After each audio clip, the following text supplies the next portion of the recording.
Hello everyone, स्वागत है आपका वर्ल्ड वाइड स्टोरीज़ एक्सप्लेन में, जहां मेरी कोशिश ये रहती है कि मैं आपको पूरी दुनिया की उन स्टोरीज़, मूवीज़ या फिर टीवी सीरीज़ जो कि सच पे आधारित हैं, यानी कि रियलिटी बेस्ड हैं या फिर कहीं ना कहीं रियलिटी से इंस्पायर्ड हैं, उन्हें आपके सामने लाऊं और आपको सच में हुए रोचक वाक्य और कहानियों से अवगत कराऊं।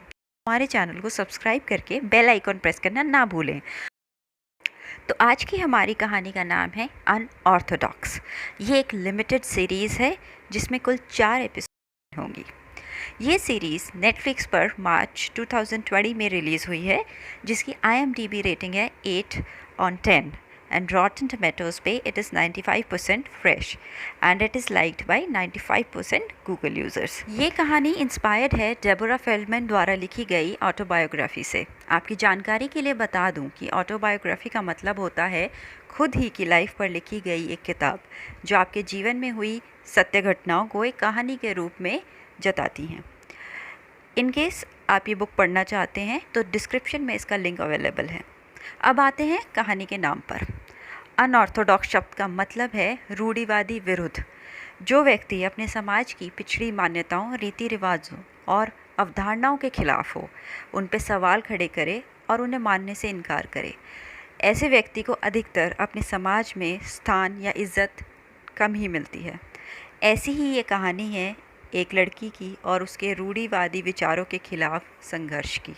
नेटफ्लिक्स पे आपको ये सीरीज़ यिडिश लैंग्वेज में मिल जाएगी, जो कि यहूदी कम्युनिटी की भाषा है। ये लोग न्यूयॉर्क के ब्रुकलिन शहर में रहने के बावजूद भी सबसे अलग हैं और सबसे हटकर हैं। ये वो लोग हैं जिन्होंने पास्ट में हिटलर के जुल्म सहे थे और हज़ारों करोड़ों की तादाद में यहूदी लोग मारे गए थे।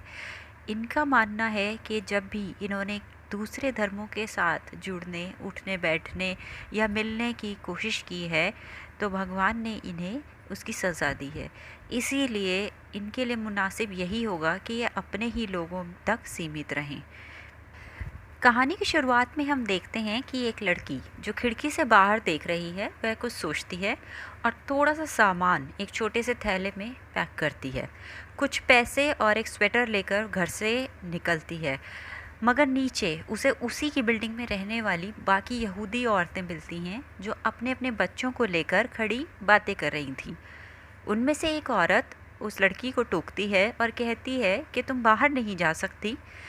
यहाँ हमें पता चलता है कि इस लड़की का नाम एट्सी है और उसे कोई बच्चा नहीं है। दरअसल बिल्डिंग के बाहर एक बिजली का तार टूट गया था, जिस पर एट्सी कहती है कि कोई ना कोई उसे ज़रूर ठीक कर देगा, मगर वो औरत बोलती है कि नहीं, आज नहीं हो पाएगा क्योंकि आज शाबत है, जो यहूदी लोगों का एक बहुत बड़ा पर्व होता है और आज के दिन शाबत को बनाने के लिए कोई भी काम नहीं किया जाता, जैसे कि जॉब पे जाना या कोई नौकरी पे जाना वगैरह।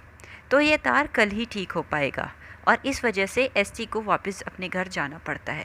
मगर ऊपर आकर वो उस थैले में रखी हुई काफ़ी चीज़ें अपने कपड़ों में और पॉकेट्स में छुपा लेती है, जिसमें से एक उसकी नानी की तस्वीर भी होती है। और अपना मोबाइल फ़ोन वहीं छोड़कर वो वापस नीचे आती है। इस बार उसके हाथ में थैला ना देख उसे कोई नहीं रोकता और वो भी सीधा बिना रुके तेज़ी से बाहर निकल जाती है, जहाँ थोड़ा सा चलने पर ही उसे एक औरत मिलती है जो एसटी से पूछती है कि वो कहाँ जा रही है। इस पर एसटी कहती है कि वो अपने इन लॉज़ के यहाँ लंच पर जा रही है, मगर वो लेडी कन्फ्यूज़ लुक के साथ दूसरी तरफ इशारा करके कहती है कि क्या उसके इन लॉज़ का घर दूसरी तरफ नहीं है। मगर एसटी उस पर ध्यान ना देते हुए जल्दी से वहाँ से निकल जाती है। दरअसल एसटी, जिसका पूरा नाम एस्थर शपीरो है, वो एक बेहद रूढ़िवादी यहूदी परिवार में पली बड़ी है और उसी तरीके के परिवार में उसकी शादी भी हुई है।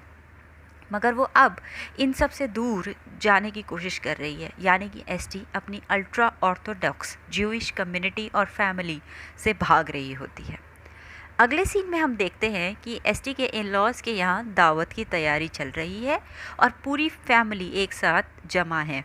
वहाँ एसटी का हस्बैंड, जिसका नाम यांकी है, वो भी मौजूद है और सब लोग उससे एसटी के बारे में पूछते हैं कि वो कहाँ है, अभी तक क्यों नहीं आई, और हर बार उसको ही प्रॉब्लम रहता है ऐसा बोलकर एसटी की बुराई करते हैं।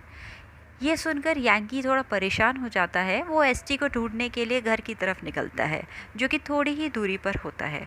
वहीं दूसरी तरफ हम एसटी को देखते हैं, जो भागते हुए एक बिल्डिंग में दाखिल होती है और लिफ्ट से ऊपर एक फ्लैट तक जाती है, जहाँ उसे एक लड़की मिलती है जो उसे एक पासपोर्ट और एक छोटा सा गिफ्ट भी देती है। ये लड़की एसटी की पियानो टीचर होती है, जो कि उसके परिवार की ही एक बिल्डिंग में रेंट पर रहती है। हालांकि जिस कम्युनिटी से एसटी बिलोंग करती है, वहाँ की लड़कियों को म्यूज़िक सीखने, गाने या म्यूज़िकल इंस्ट्रूमेंट बजाने की अनुमति नहीं होती, मगर एसटी छुपकर उस लड़की से पियानो सीखती थी। एसटी उसे थैंक यू कहती है, कुछ पैसे देती है और उसे गले लगकर अलविदा लेती है। फिर वो छुपते छुपाते एक टैक्सी लेकर जॉन एफ कैनेडी एयरपोर्ट के लिए निकलती है, जहाँ से उसका इरादा बर्लिन जाने का होता है। वहीं दूसरी तरफ हम देखते हैं कि यांकी घर में एसटी को ना पाकर काफ़ी चिंता में पड़ जाता है। वो पूरे घर में उसे ढूंढता है, पर उसे वहाँ ना पाकर और उसका छोड़ा हुआ सामान और मोबाइल फ़ोन बेड पर पड़ा देखकर वह एक सोच में पड़ जाता है।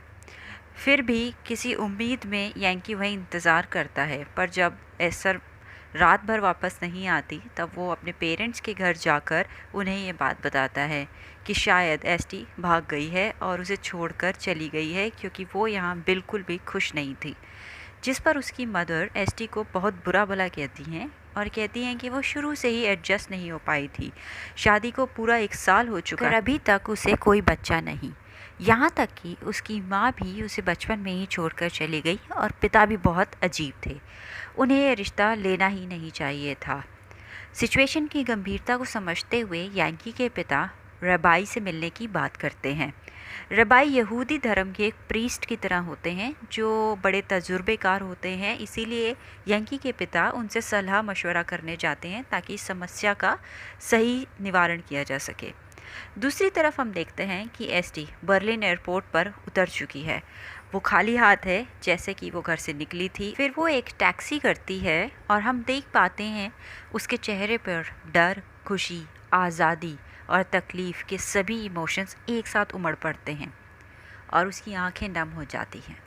एसटी एक बिल्डिंग पे आती है जिसका पता उसके पास एक छोटे से कागज़ पर लिखा हुआ था। वो इस घर की बेल बजाती है, मगर शायद कोई घर पे नहीं था, इसीलिए कोई दरवाज़ा नहीं खोलता।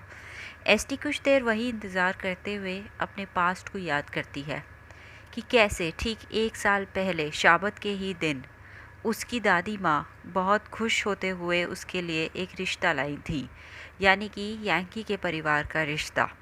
हालांकि यांकी के परिवार उनके मुकाबले बहुत ज़्यादा वेल ऑफ और अमीर थे। इस बात से दादी थोड़ा सोच में भी पड़ जाती हैं। मगर वहीं शाम को शाबत डिनर में हम एसटी के पिता को देखते हैं, जो काफ़ी नशे में थे और फैमिली के साथ डिनर भी नहीं करते।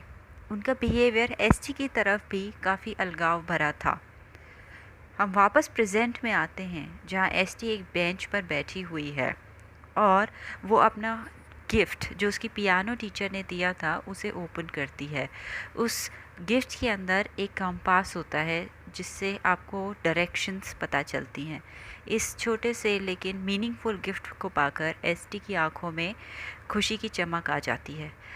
एसटी उसे अंदर पॉकेट में रख कर जब मुड़कर देखती है, तो उसे अपनी मदर वहाँ खड़ी दिखाई देती हैं। उन्हें देखकर एसटी उनसे मिलने के लिए आगे बढ़ती है। दरअसल वो पता एसटी की मदर का ही होता है और वो उन्हीं से मिलने आई होती है, मगर अपनी मदर को किसी और औरत के साथ देखकर वो वहाँ से मुड़कर चली जाती है और उनसे अकेले में ही बात करने की सोचती है। क्या एसटी अपनी मदर से मिल पाएंगी या यांकी एसटी को ढूंढ पाएगा? और अगर ऐसा होता है तो एसटी के साथ क्या होगा? ये जानने के लिए जुड़े रहिए हमारे चैनल के साथ। मिलते हैं कल एक और वीडियो में आगे की कहानी को लेकर। तब तक के लिए थैंक